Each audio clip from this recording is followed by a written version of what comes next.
It's a relief to see you all made it back in one piece. Huh? Feels like there's quite a few people missing. Where's Flint's and the others? And what about Nefer? I returned ahead of them. Flint is helping Aino and Anefa to set up the decoys and buy us some time. As for Miss Nefer... Boss is still wrapping things up on her end. She sent us back to fill you all in on the top secret intel we've been gathering. I see. Then let's get right into it. But first, who do we have here? You brought someone else in to help? Greetings. I was invited here to help as a longtime Tea Party companion of Columbina's. You may call me Arlecchino. Surely it can't be. Those eyes. Oh, where have I seen them before? Wait, of course. In those memories we just saw. The only Arlecchino I know is the fourth of the Fatui Harbingers. So either you share a pretty uncommon name, or you're more than just a Tea Party buddy. You are well informed, Grandmaster. A man from Mondstadt living all the way out here in Nodcry, and yet the people and affairs of Snezhnaya seem to hold a special place in your heart. Oh, the feeling's mutual. Sounds like you know all about who I am, too. A Fatui Harbinger. The atmosphere in here just got really tense. Guess we can't just start trusting Fatui Harbingers, even at a time like this.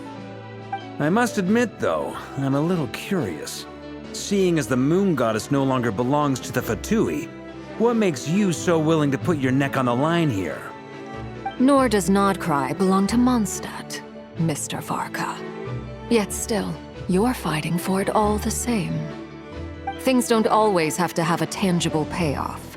Sometimes, stopping things from spiraling out of control is a higher priority than chasing the spoils of victory. Of course, I can't say there's nothing in it for me at all. But that's between Columbina and myself.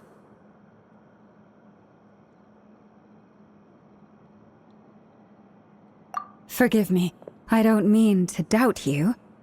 It's just that the Fatui really have been the source of many of our troubles.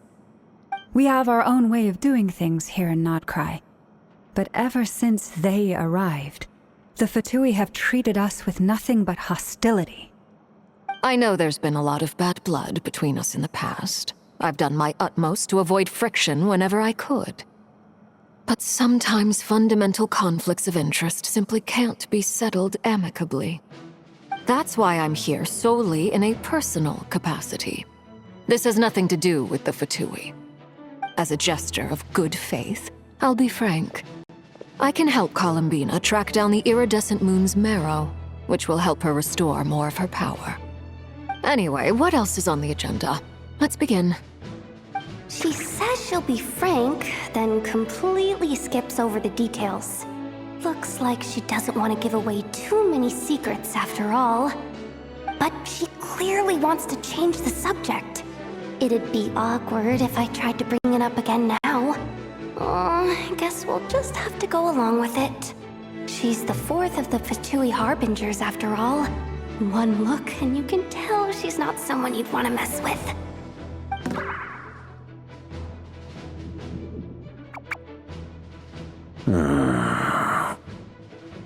Well, since Miss Arlecchino sounds confident in her ability to handle that, we'll proceed to the next topic. Yehoda, time to share that top-secret intel. All right, listen up, everyone. First, we now know that Rerir was originally a Conrian secret agent whose primary mission was to hunt down and assassinate the so-called Dregs of the Crimson Moon. The Dregs of the Crimson Moon? In the memories, there was a lot of talk about the Crimson Moon and Eclipse, and a whole bunch of other stuff from the time of Conria.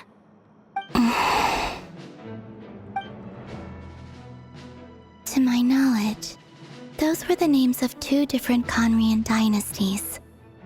Long, long ago, it is said that the people of Conria worshipped the Crimson Moon, drawing a mysterious power from its reflection. But one day, a coup saw the Crimson Moon eclipsed, hence the name of the new dynasty that replaced it, and how it became the new emblem of Conria. Still, long after the Crimson Moon dynasty had fallen, the last ruler of the Eclipse dynasty, the Vinster King, still coveted the secrets it left behind. So, he sent the Rehir of Solnari to secretly hunt down the Crimson Moon's few remaining followers. In those days, Rehir showed no signs of madness. In fact, he was as normal as any other person. Oh, and he had a fiancé, or at least a would-be fiancé, called Tholindis. What's the matter?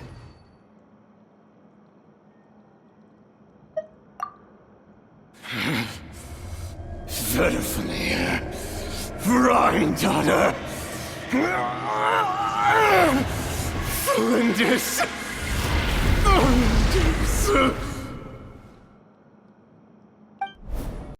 Interesting. Anything else? What about this would-be fiancé of his? Do we know anything about her? Well, she was a researcher at the Universitas Magistrorum, but it felt like she was hiding some kind of secret. Oh, and one more thing. For some reason, Rehir's fragment also contains some of Tholindis' memories, though only a very small portion. Well, no shortage of potential leads, I'll give you that. In any case, it sounds like we can conclude that while Tholindis was still around, Rehir appeared to be lucid and quite normal. Tholindis, it seems, must have been the one thing in this world that he couldn't let go of. Tell me though, were these pure-blood Conrians we're talking about here? Why do you need to know that? Hold on. If she was a pure-blood Conrian... Oh yeah! Just like how it was with the captain! If we could somehow find her, do you think there's any chance Rehir might regain some of his sanity?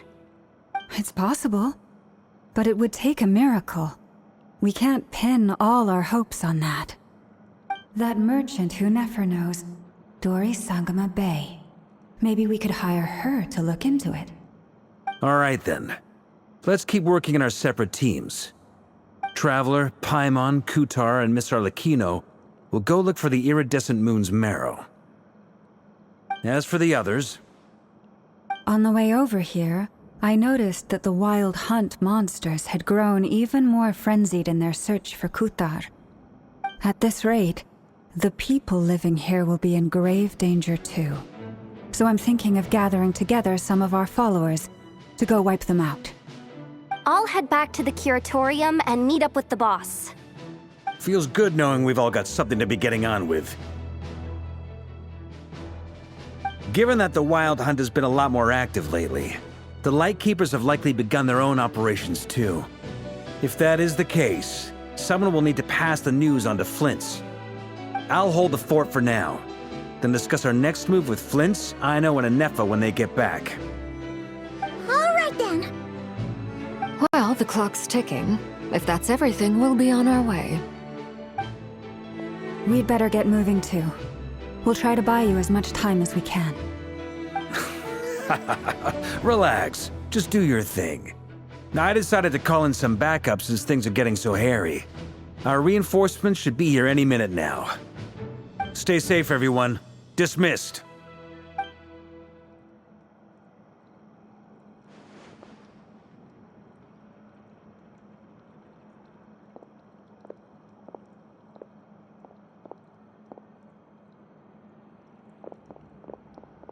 We're back. Did we get here a little early? Or a little late? A tad late. The others have already set off. To summarize, our resident moon goddess has found us a new ally, and Boss Nefer has uncovered some promising info. Everything going smoothly on your end? Not great. I don't know how long we can stall them for. The decoys are getting taken out way faster than we imagined. I'm gonna make some more later, but I need a timeout first. I'm so tired right now. Oh, right! Ineffa, could you fill in Uncle Varka on what we just discussed with Flint's? Sure. Uncle Varka, you previously told us about how when you went to investigate a source of the Wild Hunt in Amsvartnir, you discovered that it was just a diversion. But according to Flint's intel, several outbreaks of the Wild Hunt had already occurred in Nodcry in the period leading up to that. That was before Rerir had regained his body, when he was far from regaining his full strength. In other words, in theory at least, he still lacked the means to act in two places at once. Flint's, with everything that's been happening, the Lightkeepers across Nodcry are rallying to fight back against the Wild Hunt. They're gonna need your help. I know, I'm sure you're capable of coming up with something far more effective than decoys. But for now, you should stay here and get some rest. Ineffa and I will head back over to Amsvartnir to see if there's anything I missed. I told you Uncle Varka would say that, didn't I? A deal's a deal. Not a word about my snack intake for the next week. Database updated. Reliability of Aino's predictions increased. What does that mean? They were betting on how you'd respond after hearing their intel. It's the obvious choice, isn't it? That's hardly worth betting on. We already decided that Ineffa should go investigate the situation over at Amsvartnir on her own. You might as well stay here and keep watch. Someone needs to hang back and oversee our strategy meetings. And besides, you still haven't fully recovered from ambushing Rerir. So I've ended up with the easiest assignment. Well, I appreciate it, everyone. See you when you get back.